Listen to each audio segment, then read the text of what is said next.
All right, guys, so we are back. This one is going to be a little different. This is kind of an overview of the law. So, as I have done before, there are certain chapters or passages that I'm going to skip over because the goal of this study is to focus on the story of the people. And so, the law, while we're going to kind of overview it, I'm not going to go in depth, line by line, meaning by meaning in these videos. So I'm going to give you an overview here. Meaning, we are going to jump quite a few chapters. So we left off in Exodus 20. So we're going to start at Exodus 21. And we're going to jump all the way until about Exodus 32. But I'm going to give you some information about what it is that I am skipping as we go. So we left off. The Israelites were all kind of camped around this mountain. God said to Moses to sanctify the people and get them ready so that he can meet with them. He was like, I'm the Lord, your God. I brought you out of Egypt. I have done all these other things. And now I'm going to talk to you the way I talked to Moses. So you can see and know that I'm real, that I'm true, that I am actually God. I'm the person responsible for all the stuff that has been happening. And so they do that. They get around the mountain. It is lightning. It is smoke. It is fire. It is a trembling in this mountain from the voice of God. And the people get scared. And after the 10 Commandments are said, they're like, hey, Moses, you go to the mountain like you've been doing and you talk to God on our behalf. Tell us what he said, but we're going to die if we continue to stay underneath this mountain. We are not going to make it. And that's not something we want to do today. So they get scary and they leave. And Moses goes up into the mountain to continue the conversation with God. And so what happens is the 10 Commandments were rolled out. Went over those in the last video. And so it ends off with instructions for not building idols, which is important because God has said it 3 times at this point. No idols. And then instructions on altars. So not building any idols, not building or creating something that you can worship. And then altars are a place where you bring sacrifice for worship. So don't create a God and don't worship the God that you created. Okay?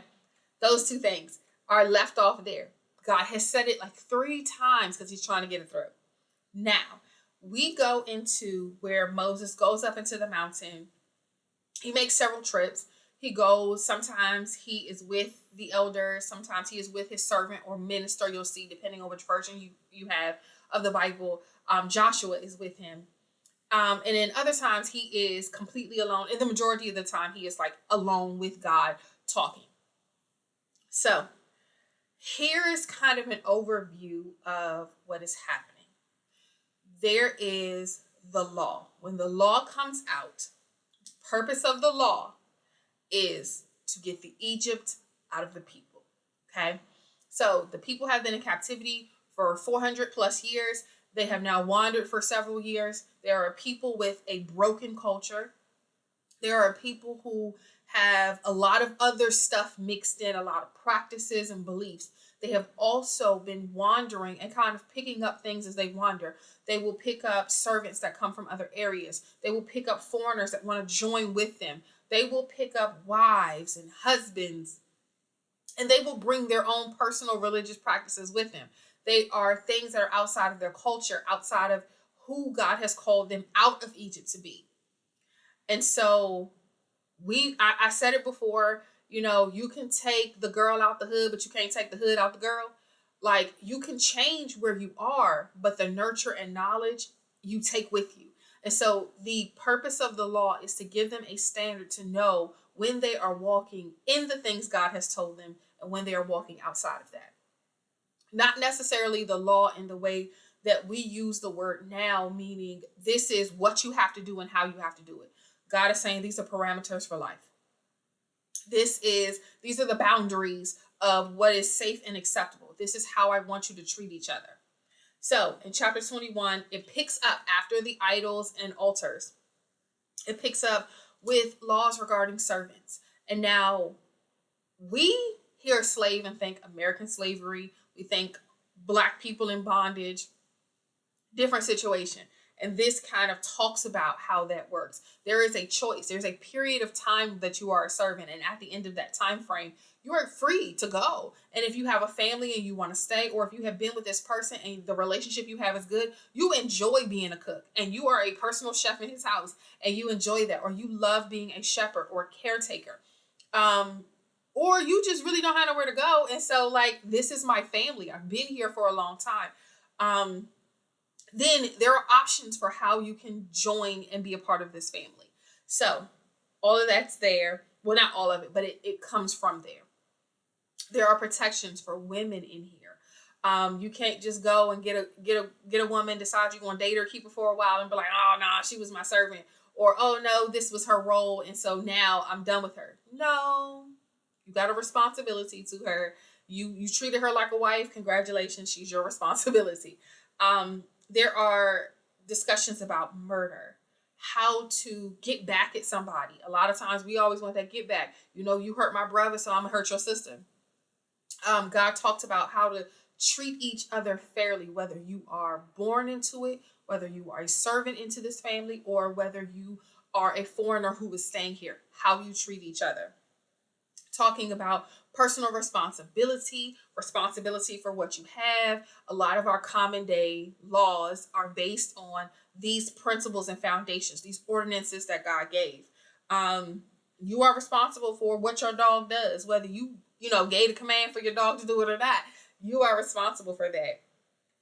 Discussion of restitution. If you injure somebody, if someone is injured because of you in some way, how do you fix that? Talking about usury, loans, and usury is just basically like interest. Making sure that you are lending to people fairly. These are your brothers. This is your family. You are one family in God. And it's not about getting over on somebody to get rich. You are a community that should be supporting itself.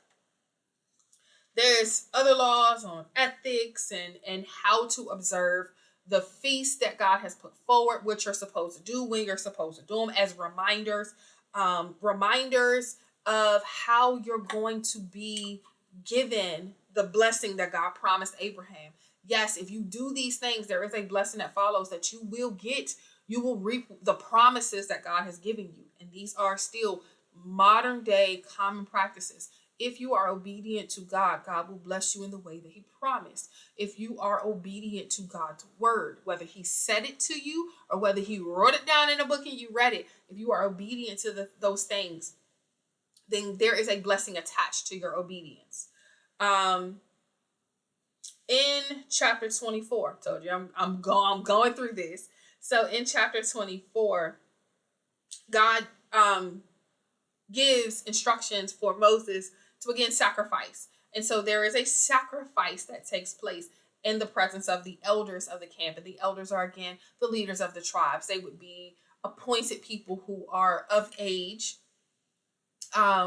They are knowledgeable. They are aware of the history of the people and their current practices, but it's a way to kind of communicate. They didn't have cell phones. They're not just out here texting. You know, there's not a mass text that goes out. There's not a mass email that provides information. You would have representatives from each tribe, and they would come and they would be witness to these meetings, or they would be part of these conversations, and then they would bring the information back to the people in their tribe as a way to spread the information.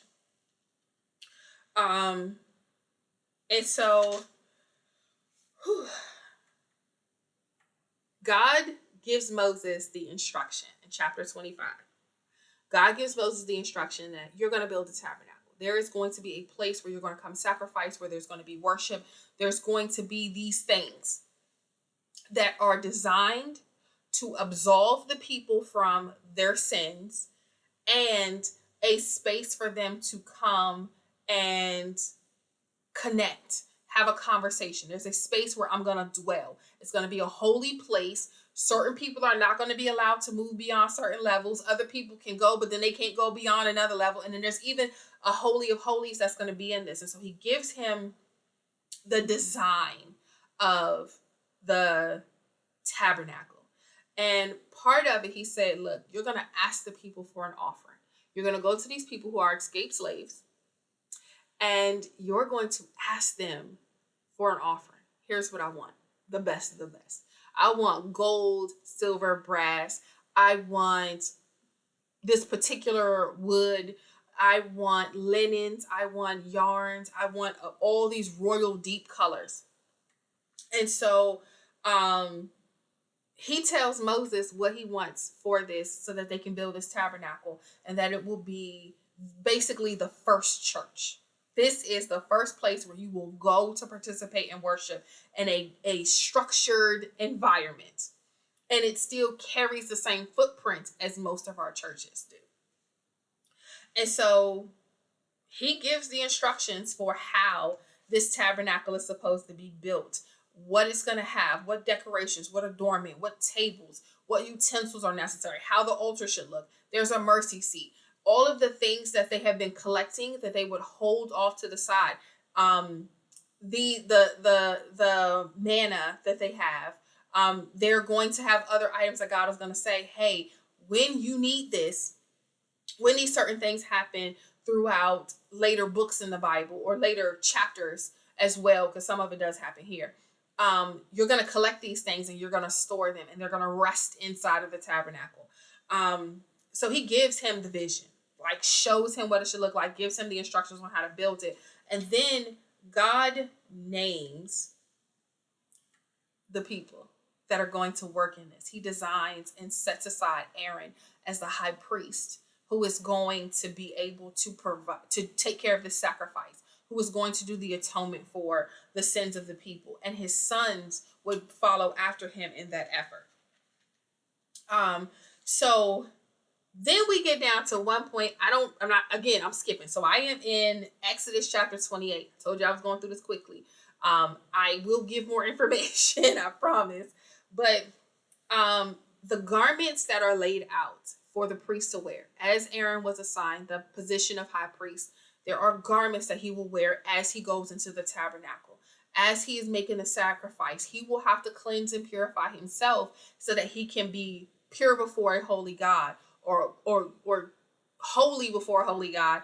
And he will have particular clothes. So he's not even bringing his outside dirt on his clothes. He's not bringing, the outside stuff in. He has specific clothing for this, which is why sometimes you'll see different religious leaders in specific clothing for certain sacraments.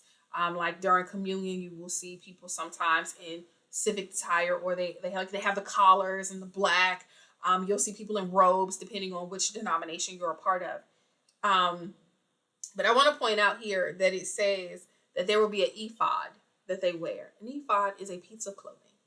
I have had someone point out to me that the ephod, like ephod wore crystals, it's okay to wear crystals. I'm not trying to attack absolutely everything that the law covers, but this one thing I want to point out. That ain't God. These crystals are pretty rocks. Consider where you're purchasing them from, considering who has them and what they're telling you about them. Consider your source. But the ephod is not ephod like the name of a person. Is ephod like we would say his vest, his jacket. That's ephod. Okay. And so these crystals on here don't give him any special power, don't do anything in particular. They are decorative and they are designed to represent the 12 tribes, but it doesn't do anything. These particular crystals that are used, and not just crystals, they are gemstones or rocks. Some of them are literally just pretty rocks. They don't even in the belief of crystals and any type of ability that they would have, and I'm using that word loosely, that's not discussed here at all. That's not. So whoever told you that, whoever gave you that information, that's not right. Here it clearly says ephod, as in it's a garment. It's something that a person would wear. It's something that the high priest or Aaron would wear. It is not a person itself who wears crystals and does anything with them. So please make sure we are correct on that knowledge. And again, if you have any questions, I am open to discuss it. So moving right along, there is a specific way to anoint the priest, a specific way to consecrate them so that they can go into the Holy of Holies, so they can enter the tabernacle and be prepared to sacrifice for the atonement of the sins of the people who have come in to sacrifice and the people as a whole. It goes through different ways in Exodus 29 and 30, different types of sacrifices and offerings that will come in. There are burnt offerings, there are sin offerings, there are wave offerings, there is goodwill offerings. Like, there are very specific practices that God has assigned as a way to make sure that the people are consistently being able to atone for the sins, things they know and things they don't know, things that they are doing intentionally and things they are doing accidentally. There is a way to make sure that they are covered in that way. And this outlines and details all of that in this portion of the law. It goes into way more detail in the next book. And again, we're probably going to breeze through that pretty quickly. And so in verse 31, right before where we're going to kind of cut off here, in verse 31, God gives Moses the instruction to call two particular people to lead this effort. There will be one who is an artisan, who is going to be able to take this brass and this gold and this silver and to make these very beautiful, intricate designs. There is someone else who has the ability to weave these patterns. There are artisans who are able to do this. Do not let somebody tell you that your art is not a gift. Do not let somebody tell you that God can't use the skill of your hand. He is an awesome creator who created all of these things. So please believe that creativity is something that is in us through him. We are in his image. He's a creator. If he could create the leaves that change colors on their own because of the weather, because the seasons changed, if he can create something like that, if he can create literally a black girl's hair can go from straight to curly to braided to kinky to anything else, and it just depending on what the weather is, then your ability to draw, your ability to craft, to sculpt, to paint, to create, your ability, honestly, is just as important as the other gifts and abilities that we see that we kind of lean a little more heavy into in church. I just wanted to put that on there. We see singing, or we see dancing, we see preaching, we see teaching, we see all these things as great God-given abilities. But there was a person who could sculpt. There was a person who could weave and who could draw and could outline these really intricate patterns, who could turn fabric and thread into tapestries and works of art that were requested by an almighty holy God. So be encouraged. Your artwork is valuable to the kingdom as well. Okay? So two people were selected for their ability, and they are leading the effort on putting together the tabernacle and making it as rich and as beautiful and as bountiful as God wanted it to be. At the end of that, at the end of chapter 31, right before we're going to end out on 31, I'm not going any further than that. God reminds them of the Sabbath. Y'all going to work 6 days and you're going to take a break. Keep it holy. Work your 6 days. Do what I'm asking you to do, because this is getting ready to be an undertaking. You guys are building a church. You are building a place of worship. You are building a tabernacle where God himself is saying he is going to sit in. And so you're going to work 6 days, but remember, when that seventh day rest, sit with your family, play with your babies, take a break from everything else. God designed our bodies to need a break. And when we refuse that break, the break finds us. Okay. And then in verse 18, where all this ends out, is that he gives Moses 2 stone tablets with the commandments recorded by his own hand. He wrote in the rock. In this stone tablet, God used his own hand and wrote the commandments down. Okay. And so they were given to Moses for Moses to come down from the mountain. Okay. All right, y'all. So again, the purpose of the law, a lot of people like to really stick to the law and how it was written and what it was. If it doesn't say we can do it, we can't do it. Some people say if it doesn't say we can't do it, that means we can. And I want to focus us more on understanding the spirit of the law, the purpose of it, the meaning behind it. The goal of the law is to teach this group of ragtag, complaining, escaped slaves who don't even understand who they are and why they are, how to exist and look like the God they serve, not like the place they escaped from. So, when we are reading through the law, when you are looking at it, remember that these ordinances or this design is to teach, is to take the Egypt out of the people that escaped from that land. Okay? All right. Y'all be blessed.